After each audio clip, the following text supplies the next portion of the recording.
Good morning, everybody. We're just starting now. We're looking at retuning your firm, and today's trying to taking it a little bit away from the pit stop, where the team is really working on the car. But the other thing when you're in a pit stop, you have to really think about is what's going on round about you. What's the weather like? What are the competitors up to, the other cars? What's the track condition like? And a very key player is going to be government in that conversation with us and with every sector for that matter. So I'm really delighted. Today what we're going to be looking at is a little bit more depth is what does government look at in terms of the mid-sector? How do they see us? What's the policy? What are the initiatives that government is funding, whether through the academic world or through the whole area of, what should I call it?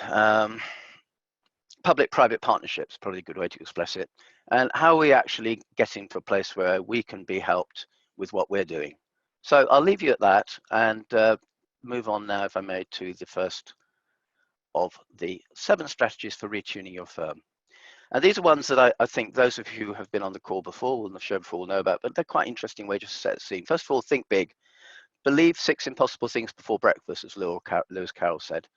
Remember, you are the power of your relationships. I think we'll hear a lot about relationships today, but reciprocity is key to any relationship. Think small. Think about the angles that resonate with your clients.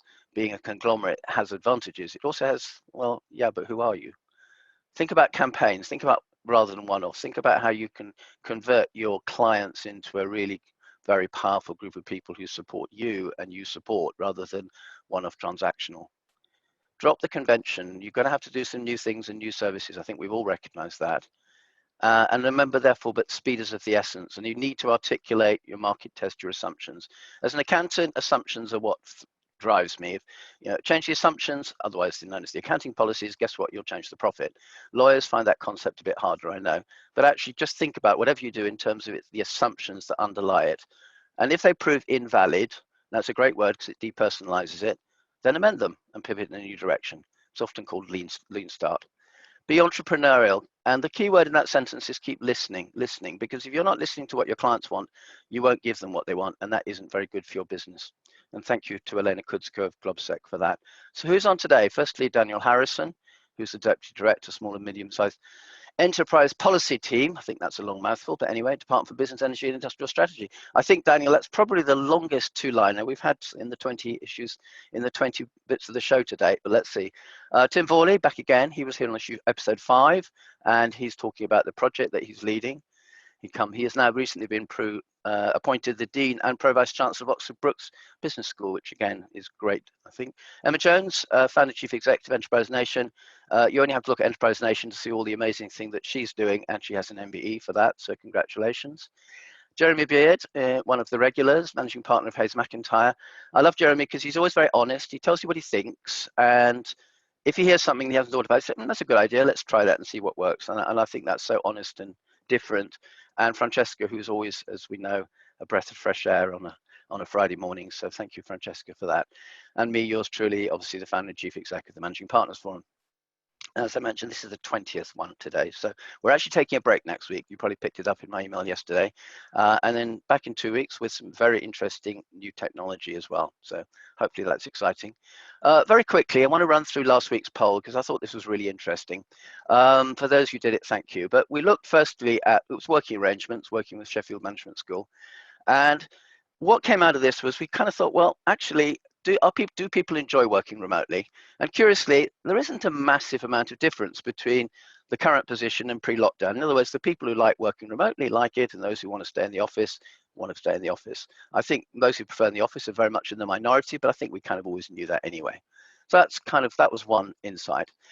When it then came to the whole issue around productivity, and I know we'll talk a lot about productivity today, Tim leads the Productivity Insights team, and it also comes under Daniel's heading now. Fascinating change there, because pre-lockdown, what we were seeing was a very significant shift. It was 56% of people felt that productivity would decrease if people worked remotely.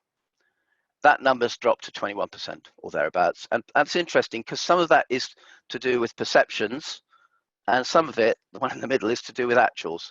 And those two track each other really quite closely, the red and the green. I won't go any more on that because we've got lots on today, but just to say that that study is something that is available on the forum management library as usual, so please access it. But it's interesting how, if you like, managers, well, people haven't fundamentally changed their attitudes towards remote working, whether they liked it or not. Management attitudes towards its impact on productivity have fundamentally changed. And then the other one, which is even more fascinating, is the impact around peer pressure. If we go back towards the pre-lockdown, which is the red one, 56% felt fairly pressured to work in the office pre-lockdown. That's now 7%. And 70% feel no pressure at all.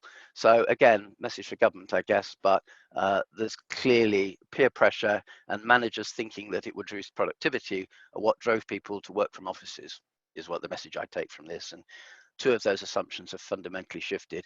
General attitudes towards, what do I like working from home, because some people have problems in that space, clearly haven't. But that's last week, not really relevant to this week, but again, can't be ignored given what's going on politically at the moment.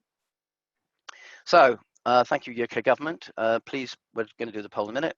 Your poll results are incredibly valuable in analysis during these dynamic times. Thank you for that feedback. I really appreciate it. And now we're going to do today's poll. This is our monthly tracker, and it'll be interesting to see have attitudes and have feedback changed since we last did it. Okay, the one that is coming in at the highest, the one with the top priority, it remains increased operational efficiency. The other two that we normally see quite high are technology, which again is there, skills, and clear purpose and strategy. So no fundamental changes there. And incidentally, they were the same priorities pre-COVID pretty much. That hasn't changed because we've been doing this tracker for about 10 years. So that's perhaps not surprising. A little bit of a dip there. The dip that we've been looking at up to now has been more like 20%.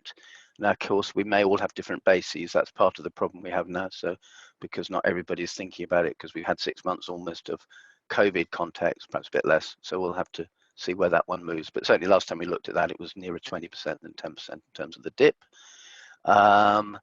In terms of the level of activity, again, I think we're kind of modest contraction, modest expansion.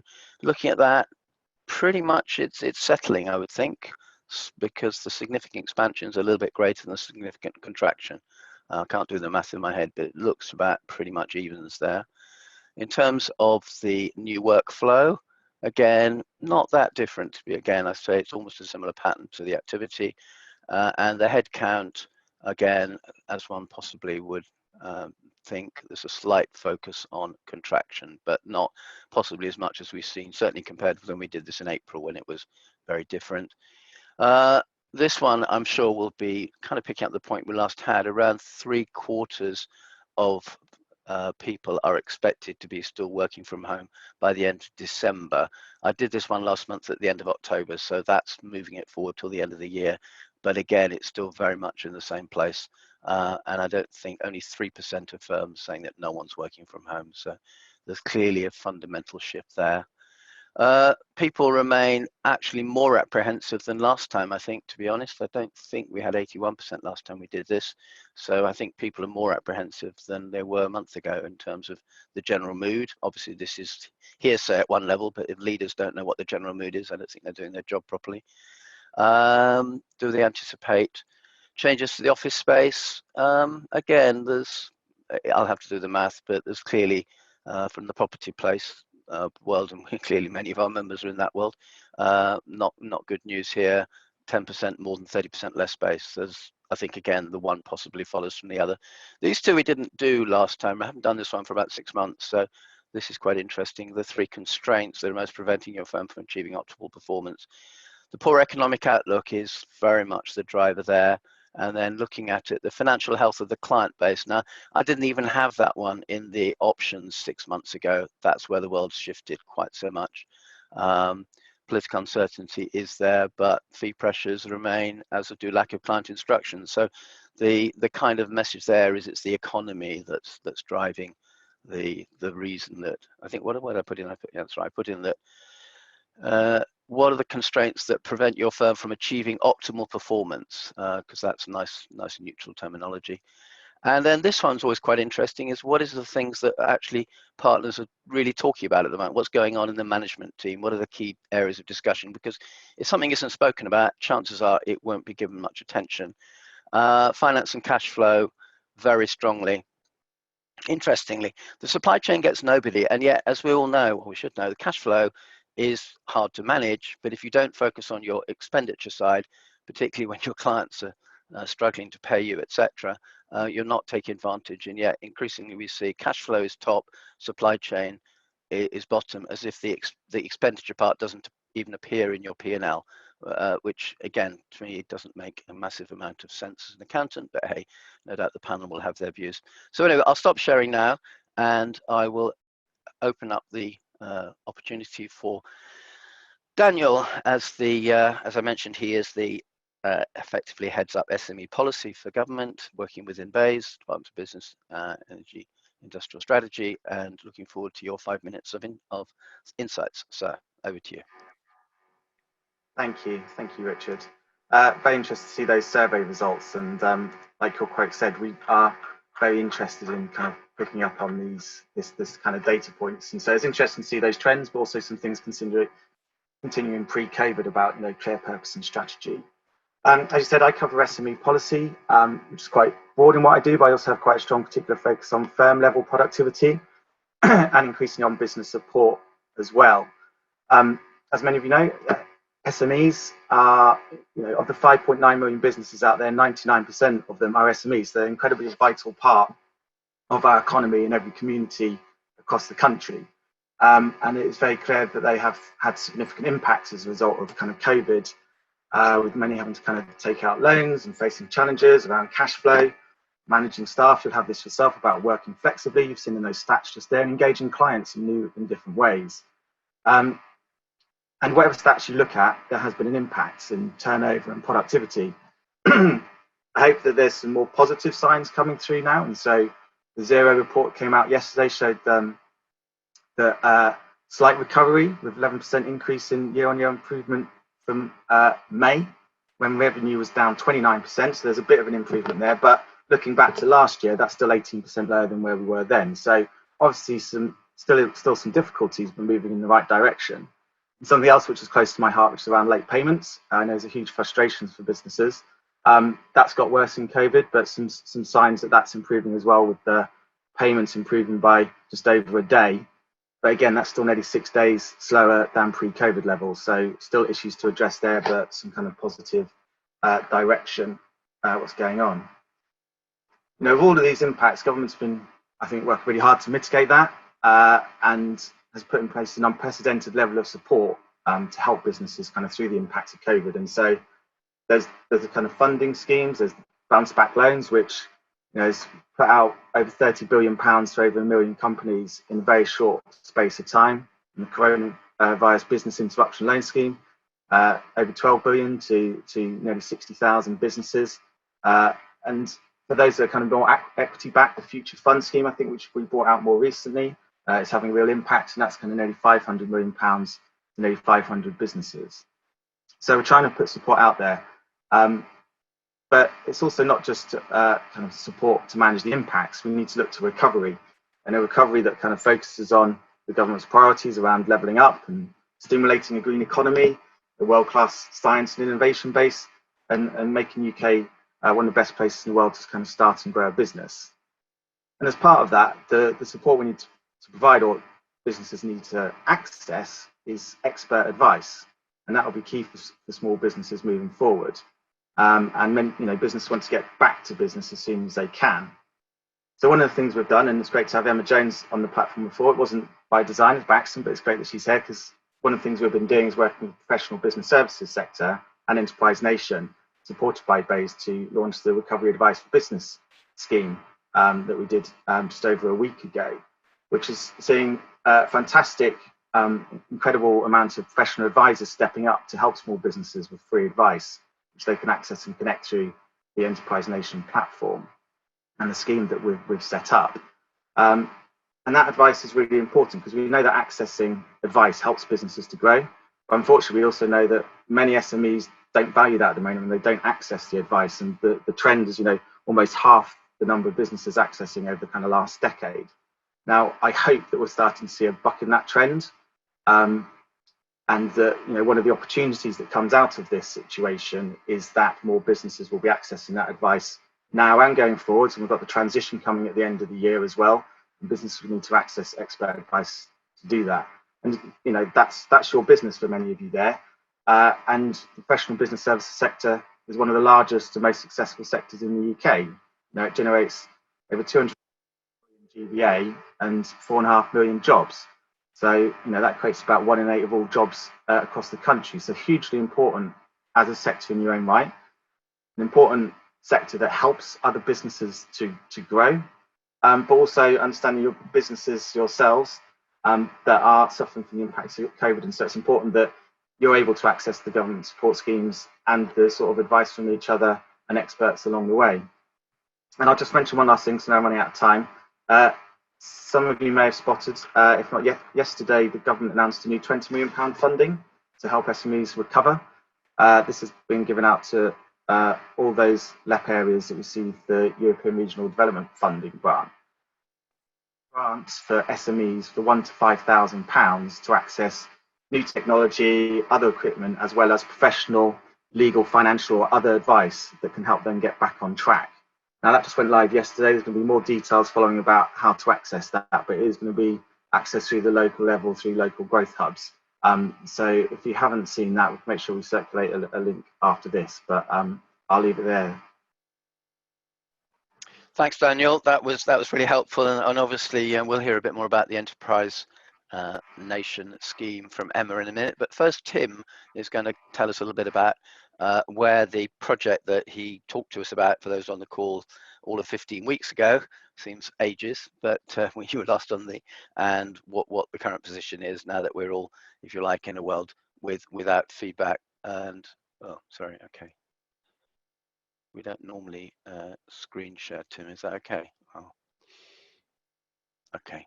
All right. We'll let you do it once. Okay, thank you. I know I did before, so I'll abuse the privilege. But yeah, thanks very much, everyone. And as Richard says, so I'm leading a project in which the Managing Partners Forum's engaged, and really just to provide a bit of update and kind of say what we can do and what we are trying to do to support the mid-tier. The project itself, and I suppose just skipping through these quickly, very much looking at the squeezed middle, and we know that these have been particularly hard hit through the COVID crisis. They're too big to ignore when it comes to some of the challenges, and my colleague last week, part of this forum, was talking about the importance of norms and changing and thinking about what's going on in the sector. But what we're beginning to see is that there is, or has been, a wait and see game when it comes to some of the technology. But what now is there's this increased appetite. And I think we need to kind of harness, we need to leverage that and think about kind of where we're going and what the opportunities are picking up on that, to try and see that now is the time for change. We've seen unprecedented change, and talking now as a kind of a senior member of a university, we've had to go online in a way that if you'd have asked me 6 months ago, I'd have said we would never be able to do. The unprecedented pace of that change is something that certainly I think we definitely want to be able to kind of continue to leverage. For those of you that have heard about the project before, you'll be aware that we've got 3 aspects to it. And there's the academic insights, where we've been undertaking research funded by the industrial strategy, but with a very applied view to try and understand more about the opportunities around tech adoption and use of data to enhance the competitiveness and productivity in the professions. And that work remains ongoing. We've been working with Richard and other colleagues to really think about what that means in post-COVID terms, and how we can try and ensure that we feed those results back into the sector in a meaningful way. And 2 of the ways that we are doing that, and these were in the project from the beginning, but the word of the kind of the COVID period is pivot and agile, and the project's had to do that, where we've very much tried to think about how we can support firms through our work on futures and scenario planning, and also the design sprints. And just to say a couple of words about that, and an open offer to anyone on the call, we are funded by the Industrial Strategy Challenge Fund. We do have capacity to work with firms on an individual and one-to-one basis, where we can take our team in and help you think about some of those challenges facing future strategy development using the scenarios that we've got. and also using the design sprints. And I think out of the work that we've been doing on the academic side and the research, translating that into outputs that I'll say a little bit more about in a moment, about how we can focus on what problems individual firms face and perhaps what the technology challenge is there, but more importantly, what is it about the organizational and people challenges that can allow us to really maximize and benefit from looking at how we can adopt and integrate technology into the firm. And I think that's one of the key things about the project. We're not a technology driven project. We recognize that the problem is outside of that, and if there isn't the capacity and the capability to harness and leverage what technology really offers, then we're not going to be making the most of it. I suppose finally, and my last slide really is just to kind of highlight to you, and I guess this is what I wanted to say this morning about what we can do for you and where the project's at. We've now developed a series of outputs that have been created to try and support professional services firms. And with the Managing Partners Forum, there are more forthcoming that we will share information about. But we've got this book of approaches that have been developed to try and showcase the ways in which firms have gone about trying to understand and adopt tech, how they've overcome some of the challenges in becoming more competitive. A book of cases that elaborates those on a case study basis. Mentioned already the design sprints, where we were going into firms pre-COVID, working with them for a day with the exec teams or cross sections of the organization to try and address challenges and opportunities. And now we're doing these online. So we've managed to pivot that approach. We are trying to work with firms in a way that actually helps them not just through COVID, but think a little further into the future. And I guess one of the more popular and latest offerings that we've had is around these scenario workshops. So we're actively developing these at the moment. We're working with regulators, we're working with firms to get them to think about what the challenges and the opportunities are in a post-COVID world around the utilization of different forms of tech and the challenges that they bring, many of which are not technological. And the final thing, and I appreciate I'm on screen share, so I'll come off it at this point so I can wave this at you. But if people are interested, we do have a business model innovation toolkit in a box, which is the premise of a lot of what the things we've been doing with firms when we go in with them and how we kind of think about it. It's a series of really, in some ways, obvious, but questions that are there to prompt and challenge. And these are the kind of things that, as an academic, I'm working on the professions. I'm sector agnostic, I suppose, in my biggest view, working with Small Business Britain on some of the kind of work we've been doing with micro businesses, working with the Manufacturing Made Smarter on manufacturers. But over the course of this project, we have had the opportunity to develop something bespoke for professional services firms, and would be more than happy to kind of circulate, disseminate. So if you do want to get in contact, my details are available through Richard and the forum. If you Google me, I seem to have managed to have established somewhat of a little internet presence throughout my career. So do find it, do ask. And if we can provide any support, please just reach out to us. Thanks, Richard. Yeah, thanks very much, Tim. And it's been great. It's been really interesting working with academics. At the beginning, I was getting very frustrated because they seem to spend forever to get anywhere. And all of a sudden now we've got a huge amount of material and we're in our element and we can really start to look for ways to share it, which is awesome. Emma, come and tell us a bit more about Enterprise Nation. Obviously, Daniel's given a little bit of a heads up, but tell me more about it. Sure, and good morning everyone. Thanks so much, Richard, for the invitation. I'm very delighted to be in your pit stop this morning, if that's what we're calling it. But it also kind of feels like being at home for me because my career started at Arthur Andersen, so kind of professional services is in my heart. So very nice to be here. So really briefly, Enterprise Nation is a company that delivers business support to small businesses. Our one job and the reason we exist is to help people start and grow their own successful business. We've been in business for around 10 years. We deliver support programs to other organisations in the private sector. So for instance, in the past couple of months, we've delivered for Salesforce a national cash grant program where we've given out just under $1 million to small businesses in sterling, of course, but in Salesforce terms, it's dollars. And we've given money out to small businesses to help them essentially kind of trade through the next couple of months. We're delivering something for Amazon called the Small Business Accelerator, where we're training 200,000 small businesses to help them do more digitally. So we work with lots of big brands like Xero that Daniel mentioned, etc. But we've also got a very close relationship with government, and the way in which we connect small businesses with support is through our platform. And we connect when small businesses come onto enterprisenation.com. Our job and our mission is, can we get a business owner to the support they need within 3 clicks? And that support can take the form of content, events, people who look like them to enable peer support, but critically to trusted advisors. And the platform was actually built for a government programme back in 2014. Daniel's heard me say this a million times in terms of giving this backstory. But in 2014, when Matt Hancock was head of the business department and a great man called Lord Young was in government, a programme was launched called Growth Vouchers, which is a little bit reminiscent actually of the announcement that was made yesterday, which is where small businesses got a small amount of money to actually match fund with their own and spend on strategic advice to grow. And at the time, the Enterprise Nation platform was built as the place where government sent small businesses to find the advisors with whom to spend their growth voucher. Anyway, kind of over the past 6 years, we've grown the advisor base. So we're up to 13,500 advisors on the platform.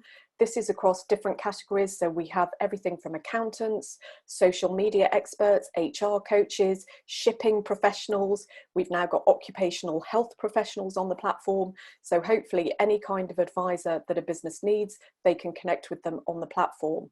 So to bring this in the context of the Recovery Advice for Business programme, Daniel and I started to talk at the beginning of March when, of course, both Bays and we were seeing this huge influx of small businesses just saying, what do I do? And so we spoke with our friends and colleagues in Bays, and what was launched a couple of weeks ago, it's called the Recovery Advice for Business programme. It is a partnership between Enterprise Nation and the Professional and Business Services Council at Bays, but it is supported by the government. And we hugely thank Daniel and his team for all the effort that we've had in the past couple of months. And the way in which it works is we went live with 5 founding trade bodies. So if you're happy for me to say who they were, ICAW, the Advertising Association, the Management Consultants Forum, the Law Society and CIPD. So they were kind of our 5 founding sort of trade bodies. We've since actually been completely delighted with the response from other trade bodies. So I think we're up to 18 trade bodies who are now saying, and this is everyone from Investors in People, AAT, as I say, the Institute of Shipping and Logistics, which is brilliant that these organisations have come forward and said our members want to give advice. The way in which it works is a small business is directed to a URL, enterprisenation.com/free support. They take a diagnostic, so they answer some questions, and hopefully what that means is we can direct them to the right advisors. The advisor, the commitment we ask of from each advisor is they give 1 free hour advice call per month. The programme will run for 6 months, so we end on the 31st of December 2020. So the total commitment from an advisor, because we're also incredibly aware that advisors have got businesses to run, so the total commitment is ideally 6 hours with that 1 hour per month. And I guess the reason why we're doing this is kind of short term, as Daniel mentioned, is just to get this support to small businesses, because the hardest thing, and again, kind of this is Daniel's everyday world, the hardest thing with a small business owner is how do you attract their attention to encourage them to take support in the first place. So our short-term sort of meaning for being is let's make sure we get support to those small businesses. But if the long-term legacy of this programme is that we try and shift the culture so that small businesses do think more readily about taking advice, I think both Daniel and I would say that's a huge result if we manage to get that kind of longer term message of taking advice is not just for COVID, it's for kind of throughout your business journey. So I guess finally, just as a call to action, we would love it if anyone who's listening today wants to onboard and to give that free 1 hour advice call. It's free for you as well. You get a profile on Enterprise Nation. You are then removed at the end of the programme if you don't want to stay and hear from us. So it is that kind of 6-month effort to make sure we can get the right support to small businesses at this very critical time. So thank you for the opportunity. Thanks, Emma. And in fact, as I mentioned briefly, obviously the Managing Partners Forum, but also our sister association, the PM Forum, are also participating in this project. So we think it's very important because we actually look very much at what we call the unsung heroes. In other words, not the frontline lawyers and accountants, but the people who run the business, because they're rather used to dealing with owners, otherwise known as partners. who possibly are very independent and portray many of the same characteristics as most excuse me, small business owners would. They just happen to be partners in large partnerships. And if you've worked in Anderson's way back, you'll know exactly where I'm coming from. So we think let's try and free up the admin staff, the unsung heroes, to help with Enterprise Nation as well. And that's something your team has been very helpful with. So thank you for that. Anyway, we're now kind of shifting, if I may, and I know Daniel has to go very quickly, which is a bit of a shame. Daniel, is there anything you'd like to add to what you've heard over the past sort of 10 or 15 minutes since you've spoke?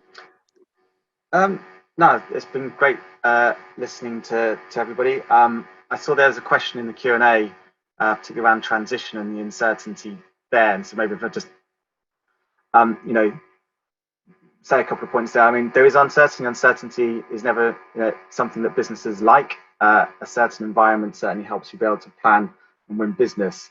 I hope that we'll be getting some kind of news soon on what a deal might look like, and you'll be tracking that progress in the news as we kind of all are. But I hope that the businesses you work with, as well as businesses yourselves, are preparing as best you can with the uncertainty that we have. And obviously, laid on top of COVID, that's some of the stuff that Tim was talking about, for example, around the productivity measures. I think is something that is maybe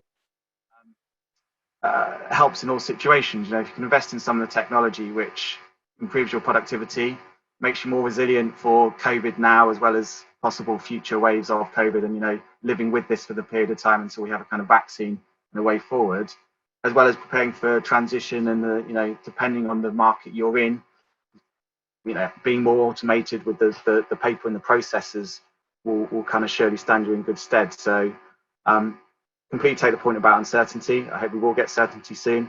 But in that period, prepare as best you can by investing in areas where it kind of makes sense to. Thanks, Daniel. And I know you've got to go and chair a Whitehall committee now. So, well, thank you very much for your time. And when you get there, have a great weekend and enjoy the weather. Yes, thank you. Thanks, everybody. And sorry to leave before the end. Francesca, you've been unusually quiet today. That's only because I haven't asked you to contribute. Tell us a little bit about where you think this conversation to date has taken us. What are you hearing? Oh, no, thank you, Richard, and good morning, everybody. And fascinating, isn't it, to see how things are going. I'm going to start back with the poll and to see that sort of slight shift in optimism about revenue. There's something there around as people are getting more data and more knowledge. Still think it's going to be a very tough year, but it's not quite as cataclysmic as we were perhaps looking at a few months ago. So there's something intriguing there about the value of those extra couple of months to give people some confidence. But one of the things that you hear all the time is that a lot of clients are still really unsure about where the world's going to go. And that means that they defer transactions and obviously are very, very keen to make sure that their cash and financial position standing up. So you do sort of feel that the next few months are going to be absolutely crucial in terms of where we're going to land out of the pandemic. And these small lockdowns and increased number of cases right across Europe is also sending a little ripple of fear, I think, around. So that was one thing that struck me. Second thing is the volume of people who just aren't looking to return to offices in the very near future. I'm sure we all read Google telling all its people that to come back till next July. I'm sure many, many businesses are thinking about whether the September-October return to work is quite going to be what we thought. And I would suspect that nearly 3/4 of people are still working at home at the end of the year. Massive knock-on effect for property and also all those service industries that are around offices. My husband trundled into London last week for the first time in four months, and he said it was like going into sort of a sci-fi movie. It was so quiet. You expected aliens to land any minute, and there was just nobody around. And so it's intriguing to see how that's working. Picking up finally on the excellent work that Emma is doing. Great stuff, Emma. Absolutely amazing. In terms of getting advice to people who need it, who wouldn't normally seek it. And I don't think that's just the smallest of the small. I think most professional services firms are great at giving advice and not always good at taking it. So there's a whole interesting piece there around that culture shift, which I really buy into, but also about the tech challenge. I think the leap to AI is so far away for most businesses who haven't got basic processes already in place, and the efficiency and operational elements. There's so much that happens way before you get to high-end tech. So it's very, very intriguing to see whether people will be driven to explore more technology and explore it quicker because of what's just happened, or whether actually they'll just stop at the operational efficiency level without taking that next step. So I'm fascinated to see how people really embrace the whole future modelling, and will this be a catalyst for change, or will people do just enough to get their operational efficiency to a better level? Yeah, there's an interesting issue there, which we kind of picked on last week, isn't there, around are we in a space where people have got used to change and therefore are happy with more change because we're used to change, or they're saying, we're in a new normal, great, can we please stop having changes? Now, I know that most professional people probably would instinctively prefer to be in the latter space, but what about the people who manage the business, which are really the people on the call? Because at the end of the day, they've got to take the more strategic decisions, and having your everybody working from home infrastructure style, it doesn't actually change your use of technology in the sense of the tech itself. It merely means that you can operate from a different location, which is remote working, which is fundamentally a different issue. Emma, I'd be interested in hear your thoughts, and then possibly Jeremy as the managing partner who is in the sort of sees this going through his agenda every day. Yeah, in terms of the working from home, and it's if that's what you mean, Richard. So of course I manage a business. There's 27 in the company, 27 people in the company, and I know I mentioned this at the beginning, but because I'm an ex Arthur Andersen girl, like when I joined Anderson's, which was many years ago, you were kind of almost taught that presenteeism was almost the most important thing. And, you know, again, many people on this call might, and you may still do this. I left Anderson's when I was 27 to start my first business, so I haven't kept up to date with kind of how the processes were, but we filed timesheets, which were, you know, they recorded every 8 minutes of our time. And therefore, I grew up in a culture where if you were seen, the firm knew that you were working. But if you weren't seen, the firm would assume you were not working. And I say this to my team a lot, is because that was the culture in which I was educated and kind of brought up in my first job.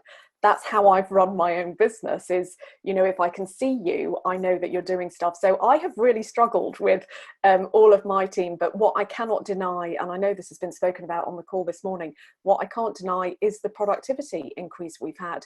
We have done more tech development on our platform in the past 3 months than we've done in the previous 12 months. We've, again, kind of revenue and performance wise, we've done really well over the past couple of months. And what I think is really fascinating, and this is more, and bearing in mind that kind of my world is helping small business owners every day, what I think is really fascinating is how the mindset of the founder has now got to shift. And you have to have very different skills when it comes to how do you motivate a team when you never see them. So I'm doing really basic things, like every single morning I send a note to all of the team just with a little, you know, motivational, have a good day. We have a social every Friday, which of course is online. Yesterday there was discussion of we're going to rent an Airbnb house when we're allowed to all go and just spend some time together. And it's just, so essentially things that we would just never consider. As a founder, I'm having, as an old founder of old school, I'm having to readjust what I look at and think of as productivity, working, etc. So I think, you know, it just, change is good, but I am definitely having to force myself to become a different type of manager. Jeremy, do you wear the same T-shirt regarding having to change your style of leadership as a result of COVID? Where do you come from on that conversation? Thank you, Richard. Good morning, everyone. I guess I don't think I've had to change my style necessarily, but I think I've had to be open to what's happening around us and listen to what's happening. And there are lots of changes. Certainly, just again, coming back to the survey at the start, I think things are settling down in terms of at an operational level within the business, and I think that's fine. I think perhaps you might argue there's more uncertainty around the economy and what's happening in the outside world for us, and I suppose that's a little bit of the shift of concern. So we're getting very used to how we're operating, whether we're going back to the office, whether we're not, what's happening, etc., etc.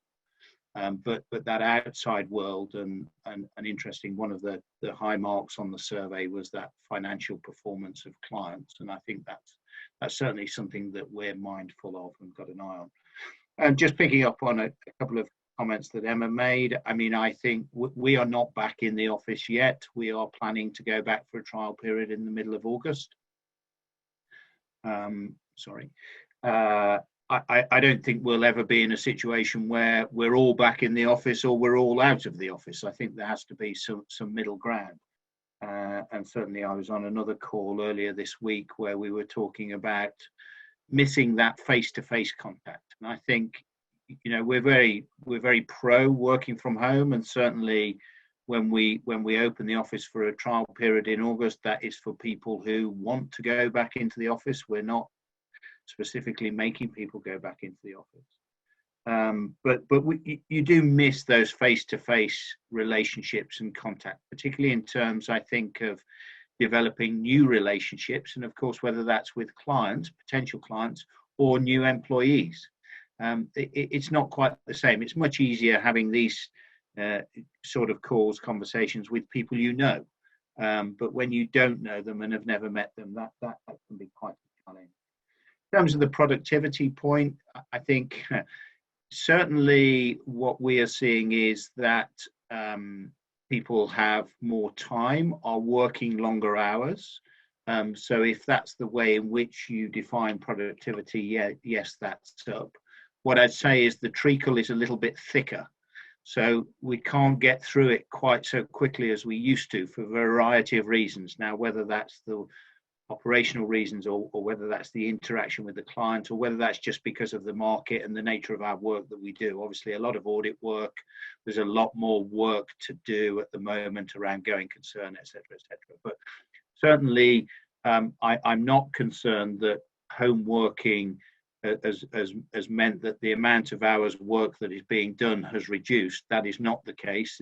I think it's quite the opposite. But we're in an environment at the moment where getting through that work is quite difficult and challenging, and we need to look at that, because I don't think that's not necessarily going to go away. So we need to start thinking about that and work through that. So I think those were my key points, Richard. Great. Tim's had a really quite a challenging experience, because you obviously took over recently as the dean of a business school, having been previously the deputy dean, I believe, at a university. I think that's right.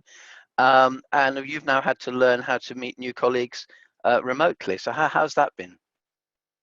Yeah, no, it's been an interesting challenge. So I took the job up and was interviewed during the beginning of the lockdown, and have subsequently kind of taken responsibility for 187 staff that I've never met, and a building that I've never been to. And I'm trying to arrange the kind of the return to campus, and it's interesting kind of hearing the kind of pilot that Jeremy talked about going back in August. Given the regulation around students and learners, we can't pilot it. We have to do this, and it's either going to work or it's going to work. And I think that we have to kind of make sure that we've got the plans in place, and pivoting everything has been a huge challenge. And I think that the one thing that kind of strikes me, obviously the industry around the planning is something in itself which has been fascinating to have been kind of thrown in the deep end of. But one of the things, looking at the poll and the results and how it perhaps relates back to here today, is that many of those aspects and many of those responses kind of do relate back down to the business model. Whether we're talking about the explicit changes and thinking it in those terms, but thinking about clients, thinking about where and how we work, thinking about the use of digital, the remote nature of working, thinking about how we do what we do. At the university, we've encountered those, and we're having to address and respond to them in a way that professional services firms are as well. And I suppose I'd just say that one of the things that worries me is that we've all kind of adapted in a way to try and ensure operational continuity. And that's been hugely important in trying to mitigate the kind of the impacts of COVID in the first instance. And I think that Jeremy's point that not everyone will go back to the office or stay away from the office is key. And I think that the thing that we need to think about, though, is that the fixes, if you like, that we put in place to work in that interim period are not necessarily going to be the right fixes for kind of longer term success.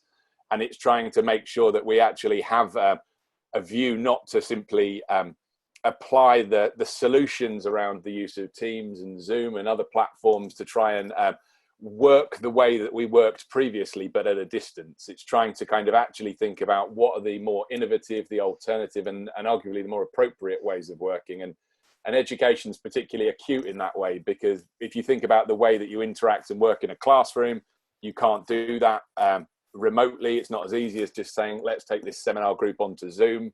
The kind of the interaction, the free-flowing nature of it. And there are other platforms out there, but I come back down to the fact that it's not the platform that's necessarily the problem. One of the challenges that we've had is how do we take our colleagues, both on the kind of academic and the professional services side, through that journey to be able to make them be more effective in a virtual environment. And I think that is something that kind of is relevant to every business, whether you're, I suppose, in the higher education business like me, or you are researching the professional services and manufacturing businesses like me. It's interesting to see that. And I guess one of the other striking points that I'd make is that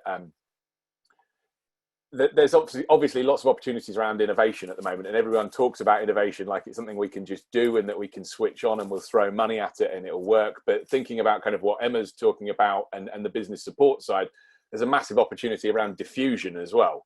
And I think that it's really important that what we try and do is to increase firms' awareness and engagement with different technological opportunities. Even we're not talking AI here, we're talking often with SMEs about the basics and getting it right.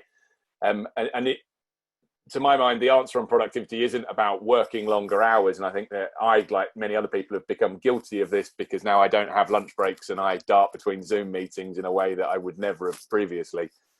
But it's about trying to understand how we can make them work more effectively, how we can actually utilize the kind of the challenges that COVID have brought as a prompt to try and instigate change. And I think that is the opportunity here. And I think what we'll see over the kind of coming months and years is those firms that have embraced that and been able to kind of adopt that versus the ones that have tried to, and I say tried to, if it is indeed possible, kind of revert to the old normal. I don't think the new normal is known. I think that what we've got to recognize is we've got to embrace and change. So it's exciting researching this. It's a challenge on the other side trying to do it from a university perspective, but it is interesting, again, and a privileged position, I guess, as a researcher, being able to look across industries, whether that's manufacturing or the professions, and what we're doing in HE to try and understand how we change and what opportunities there are. And many of the meetings when I started at Brooks were around where can we make cost savings? This is going to be a challenging period. And I think I was a lone voice at that point in time saying, actually, where can we develop revenue? There's got to be opportunities here.